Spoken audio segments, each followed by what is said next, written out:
এই হলো বাংলাদেশের টি-20 ওয়ার্ল্ড কাপের প্রস্তুতি। টি-20 ওয়ার্ল্ড কাপে গিয়ে বাংলাদেশ দল কেমন করতে পারে কিংবা কেমন করবে, তারই যেন একটা ডেমো হয়ে গেল জিম্বাবুয়ে বাংলাদেশ ৫ম টি-20 ম্যাচে। কথা বলার জায়গা অনেক আছে এই ম্যাচটা ঘিরে। কথা বলতে গেলে হয়তো শেষও হবে না। প্রথমে আসি সাইফুদ্দিনের কথা। আরে ভাই সাইফুদ্দিন, তোমার কি কোনো শারীরিক অসুস্থতা নাকি?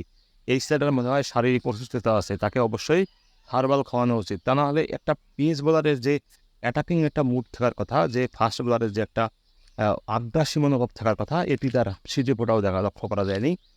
তিনি বল করেন মূলত ১২০ কিংবা ১৩০ স্পিডের মধ্যেই। একটা বলার যখন ১২০ বা ১৩০ বা ৩৫-এর মধ্যে বল করবে, তখন তাকে কোনোভাবেই তাকে বাউন্স বল ট্রাই করা যাবে না। অর্থাৎ পিচের সামনে একটু সামনে সামনে কিংবা ইয়র্কার লেন্থের বল ট্রাই করা উচিত। কিন্তু তিনি ১২০, ৩৫ কিংবা ২৫ স্পিডে বল করতেছেন, অথচ সেই বল আবার শর্ট লেন্থে ফেলাচ্ছেন, যেটা দেখে দেখেই মোটামুটি রাজা একবারই খেলাটা শেষ করে দিয়েছে।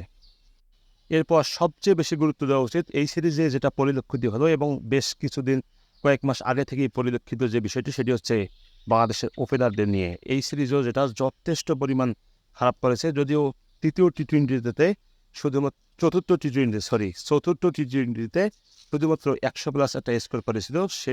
এরপর একটু মাহমুদুল্লাহ রিয়াদের কথা, তানজিদ হাসান তামিম, তৌহিদ হৃদয়, আর শেষের দিকে এসে সাকিব আল হাসানের কথা একটু বলতে হয়।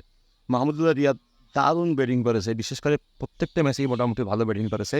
তানজিদ হাসান তামিম এই সিরিজের টপ রান যেটা, তিনিও ভালো ব্যাট করেছেন, যদিও আজকে খুব বেশি ভালো একটা করতে পারেননি।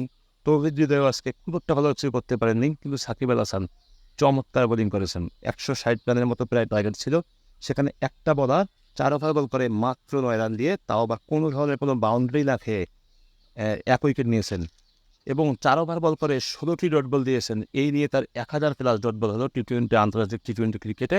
এটি স্পিনারদের মধ্যে, ওয়ার্ল্ডের মধ্যে তিনি এখন এই রেকর্ডে একমাত্র মানে ১ নাম্বার।